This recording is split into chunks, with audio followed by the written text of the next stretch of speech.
आइए जानते हैं आज की कुछ अंतर्राष्ट्रीय खबरों को। पहले एक नजर आज की हेडलाइंस पर। कोरोना टीकाकरण का दूसरा चरण आज से। पहले पीएम की भावुक प्रशंसा, अब भगवा पगड़ी पहनने के बाद गुलाम नबी आजाद ने बांधे मोदी की तारीफों के पुल। विरोध प्रदर्शन का सबसे घातक दिन, कम से कम 18 प्रदर्शनकारियों की मौत। महाराष्ट्र में कोरोना का कहर, पुणे में 14 मार्च तक स्कूल कॉलेज कोचिंग बंद। चुनावी राज्यों में कांग्रेस की राह आसान नहीं, सीएए किसान आंदोलन को भुनाने की कवायद में जुटी पार्टी। सऊदी अरब बना बाइडेन की दुविधा, वादा निभाए या देश को नुकसान में डाले। नेपाल में घमासान प्रचंड को ओली की चुनौती, प्रधानमंत्री पद से हटा सकते हो तो हटा दो। आ गया एक खुराक वाला कोरोना टीका, जॉनसन एंड जॉनसन की वैक्सीन को अमेरिका में मंजूरी। 39 साल पहले भी हुई थी अमिताभ बच्चन की सर्जरी, मौत के मुंह से बचकर लौटे थे महानायक। और कोरोना के बाद हॉकी इंडिया की विजयी वापसी, जर्मनी को उसी के घर में 6-1 से हराया। देश भर में आज से कोरोना वायरस टीकाकरण के दूसरे चरण की शुरुआत होने जा रही है।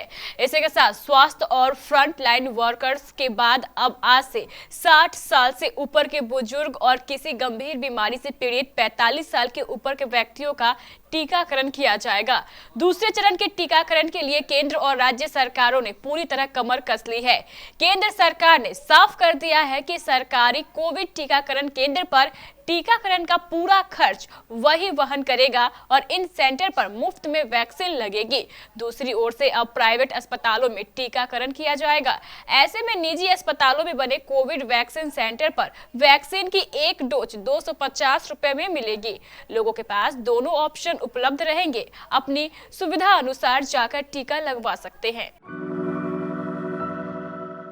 गुलाम नबी आजाद ने प्रधानमंत्री नरेंद्र मोदी की जमकर तारीफ की है। आजाद ने कहा कि पीएम अपनी असलियत को नहीं छुपाते और अतीत के बारे में खुलकर बात करते हैं। कामयाबी की बुलंदियों पर जाकर भी अपनी जड़ों को याद रखने की सीख उनसे लेनी चाहिए।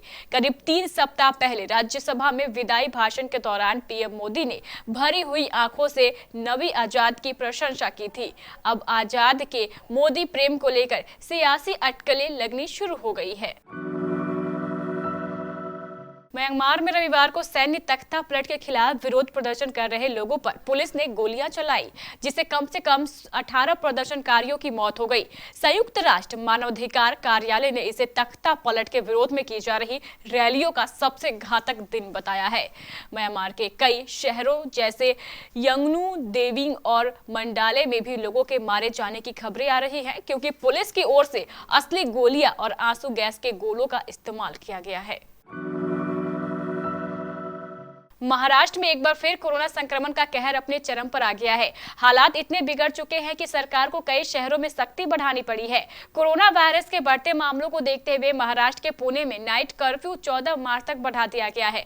साथ ही स्कूल, कॉलेज, निजी कोचिंग संस्थानों को 14 मार्च तक बंद कर दिया गया है। कोरोना के मामलों में उछाल के बाद 21 फरवरी से 28 फरवरी तक के लिए पुणे में नाइट कर्फ्यू और दूसरी पाबंदियां लागू की गई थी, जिन्हें अब 14 मार्च तक बढ़ाया गया है। पुणे के मेयर मुरलीधर मोहल्ले ने रविवार को ये जानकारी दी। उन्होंने कहा है कि रात को 11 बजे से सुबह 6 बजे तक सिर्फ जरूरी सेवाओं वाले वाहनों को ही आने जाने की इजाजत होगी। सिटी में रेस्टोरेंट को भी 11 बजे ही बंद किया जाएगा। पहले 1 बजे तक रेस्टोरेंट खोले जा सकते थे। इसके अलावा शादियों में 50 से ज्यादा लोगों के पहुंचने पर जुर्माना लगाया जाएगा।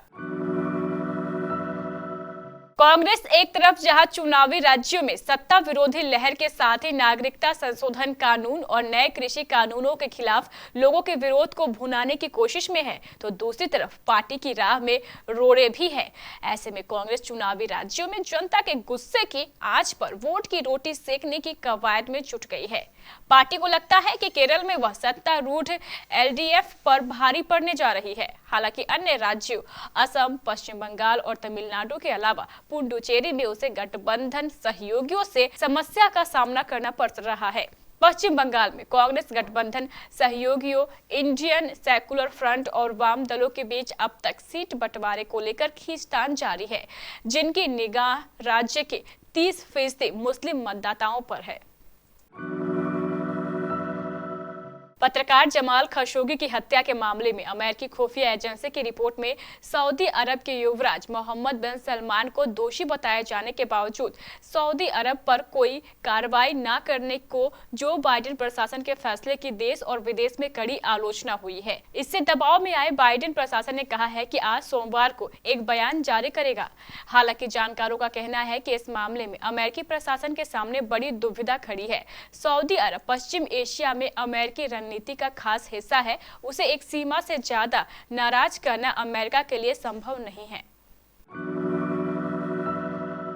नेपाल के प्रधानमंत्री केपी शर्मा ओली ने रविवार को सत्तारूढ़ नेपाल कम्युनिस्ट पार्टी के पुष्प कमल दहल प्रचंड के नेतृत्व वाले धड़े को चुनौती दी कि अगर वे हटा सकते हैं तो उन्हें शीर्ष पद से हटा दे। प्रधानमंत्री ओली अपने गृह जिले झापा में एक कार्यक्रम को संबोधित कर रहे थे। माय रिपब्लिक का समाचार पत्र के मुताबिक उन्होंने प्रचंड के नेतृत्व वाले धड़े को अविश्वास प्रस्ताव लाने की चुनौती दी। प्रधानमंत्री ने कहा कि केपी ओली अब भी नेपाल कम्युनिस्ट पार्टी के सदस्यीय दल के नेता है। वह पार्टी अध्यक्ष होने के साथ ही प्रधानमंत्री भी है। अगर आपने संसद को बहाल किया है तो केपी ओली को प्रधानमंत्री के पद से हटा दे। पिछले साल नेपाल में उस समय राजनीतिक संकट पैदा हो गई थी जब 20 दिसंबर को राष्ट्रपति विद्या देवी भंडारी ने प्रधानमंत्री ओली की सिफारिश पर संसद के निचले सदन को भंग करने और नए चुनाव कराने की घोषणा की थी। कोरोना के कहर से जूझ रही दुनिया व खासकर अमेरिका के लिए अच्छी खबर है। महामारी से निपटने के लिए एक और बड़ी दवा कंपनी का टीका बनकर तैयार हो गया है। यह टीका जॉनसन एंड जॉनसन कंपनी ने विकसित किया है। अमेरिका के खाद्य एवं औषधि प्रशासन ने इसके आपात इस्तेमाल को मंजूरी दे दी है। इसकी खास बात यह है कि अब तैयार किए गए टीकों की 2 खुराक जरूरी है, लेकिन जॉनसन एंड जॉनसन के टीके की एक ही खुराक महामारी से बचाव कर सकेगी। हाल ही में खबर आई है कि सदी के महानायक अमिताभ बच्चन की तबीयत नासाज है, यहाँ तक कि उन्हें सर्जरी भी करानी होगी। इसकी जानकारी अपने ब्लॉग के जरिए बिग बी ने खुद दी, जिसके बाद से उनके फैंस उन्हें लेकर काफी चिंतित है। वहीं अमिताभ की एक सर्जरी आज से 39 साल पहले हुई थी, जब कूली फिल्म की शूटिंग के दौरान वह गंभीर रूप से चोटिल हुए थे। उस वक्त अमिताभ बच्चन की जान पर भी बन आई थी, लेकिन वो मौत के मुंह से बचकर वापस लौटे। कोरोना के बीच भारतीय हॉकी टीम ने करीब 1 साल बाद जीत के साथ वापसी की है। टीम ने जर्मनी को उसी के घर में 6-1 के बड़े अंतर से शिकस्त दी है। टीम के लिए यंग प्लेयर विवेक सागर ने 27वें और 28वें मिनट में लगातार 2 गोल दागे। टीम इंडिया के लिए नीलकांत शर्मा ने 13वें मिनट में पहला गोल दागा था। इसके बदौलत भारतीय टीम ने सिर्फ 1 मिनट के लिए 1-0 की बढ़त बनाई। अगले ही मिनट में जर्मनी के कंस्टेंटिन स्टेप ने गोल दागकर स्कोर बराबर कर दिया। इसके बाद विवेक के लगातार 2 गोल के बाद भारतीय टीम ने 3-1 की बढ़त बना ली। यहां से भारतीय टीम पर जर्मनी का कोई दाव सफल नहीं हुआ। इसके बाद ललित कुमार ने 41वें मिनट, अक्षयदीप सिंह ने 42वें मिनट और हरमनप्रीत सिंह ने 47वें मिनट में गोल दागकर जीत पक्की कर दी।